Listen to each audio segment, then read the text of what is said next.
Welcome to Not David Zamaleta. My name is Serge, and in today's video I got a 4.8i BMW X5. This is a 2007 third generation, and what we're dealing with here is a shredded belt situation, and the shredded belt got shredded while actually it was a brand new belt. When I installed it, thought everything is great, and then it got shredded. So what is the problem? Everybody was wondering, well, you know, what's the problem, and we're offering their own answers to the problem.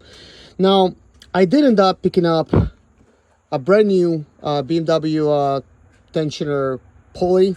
Again, they sent me the incorrect pulley, well, more like a tensioner, because if you look at the BMW one, it is actually shorter, and this one's actually longer. Okay, but the problem doesn't stop there. This was the tensioner that was actually installed during the belt shredding. Okay, we're gonna get back to that. That's important. Here's my old pulley. As you can see, it's damaged, and when I actually removed it last time, I noticed there was a slight cracking, and then I just did like very light taps and all that plastic started breaking off. So that was me breaking off the rest of it. Okay, but that is not the biggest issue here. I went ahead and I bought another pulley here. This is an aluminum pulley from Amazon for 20 bucks, and I thought this will serve me well, but not so fast. I failed to realize that just because it said BMW X5 4.8i, they sent me an incorrect pulley. This pulley here has only 6 grooves for the belt to go in. The original pulley has 7, okay? And I'm talking about the depth, when you're counting the depth portion. Now, I was wondering, why did it rip? And here's what I noticed after I installed my used belt. I have noticed that the belt was slightly slipping off over here on the edge.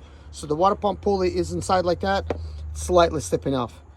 And each time I go to correct it, everything's great, start the car, and it's slipping off. And I'm thinking, oh, what's going on here? Why does it keep slipping off? That's weird. Okay, so I was thinking, okay, that is definitely the culprit, okay? And I was thinking that it's just the pulley's in a little bit too much. So I was thinking put in some washers and get it out a little bit, okay?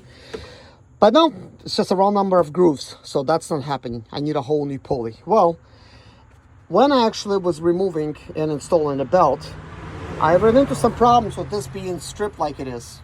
This was giving me a hard time tensioning this tensioner, and it just keeps stripping off. So I started with half of it being gone, and then the rest of it got gone with me actually just keep tensioning it and whatnot, and it just broke off. So I went ahead and just ordered the new one. But upon removal of this is something else that I noticed. You see, this is a fresh breakage right here.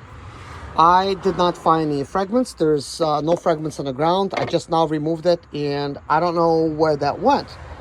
And that's another thing that's a problem. I don't know how long this problem was, or did it happen during the breakage? I do not know.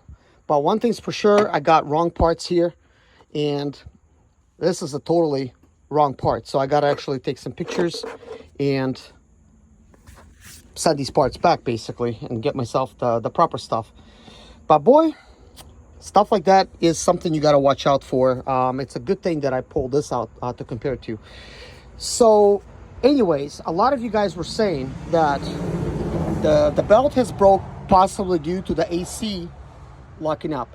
While that can happen, on this belt, on this BMW, it's got a secondary belt, which is an accessory belt that's back there, and a AC compressor is back there, okay? But the alternator is right there. That's the alternator pulley. Now, when it broke, all of the belt got wrapped up with a bunch of shreds on the actual alternator pulley. And when I felt it with my hands, tried to twist it, it would not twist. So I was thinking, at that time, it was almost kind of like, thinking, okay, possibly AC, the alternator pulley got locked up, which does happen. But once I cleaned everything off, it was apparent to me, and I spun everything. Everything was spinning freely and like a nice, and there's no wobbling or shaking of any kind. So then I realized, okay, that is not the culprit. And that's when I started installing the belt and realizing that each time I start my car, it just keeps slipping off on this one, and now we know why. This is a completely different pulley. Visually you could see that it's a different pulley, but I was thinking, okay, it's a possibility, slightly different design. It is a metal one, maybe it's an improvement. You know, little did I know, it's got the wrong amount of grooves. And what a coincidence, I wasn't even planning on making this. I was thinking about installing this tensioner here, and not only that it came with the wrong bolt, well, this is my bolt. The original bolt is slightly bigger, so I don't know what car is that really going into. So I end up putting the original bolt in here. I actually already installed it, and then I removed it. And it's a good thing I removed it, because once I actually compared the two, I'm thinking, wait a minute, they're completely different. The only thing that's similar on here is the actual pulleys, but not the tensioner itself. This can be problematic. While it did actually fit in there, it wasn't really working. So is this original? Looks like it's original, right? Or is that original? I mean, they're somewhat similar. But anyways, guys, this is what I have for you, today. So I guess when you're working on your car, DIYing this stuff, things can be missed as simple as this, and this can cause you problems down the road. So please be observative. As you're removing things, inspect everything before you remove it. Take pictures.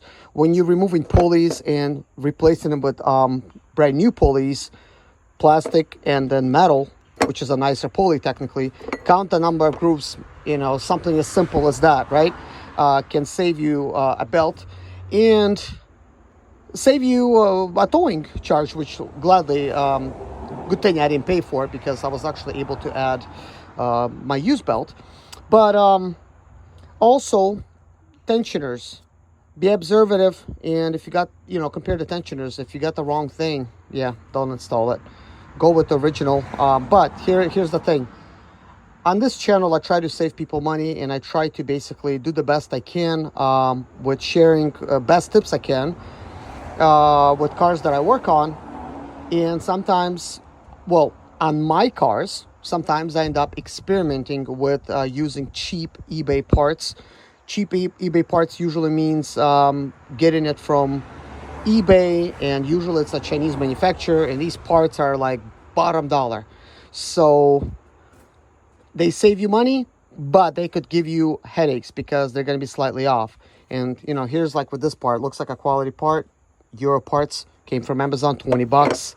Original one was 90 bucks and up to like 140 on eBay. And I wonder why, right? But anyways, thank you guys so much for watching. Take care of yourself. I'll see you guys in the next video. Bye-bye.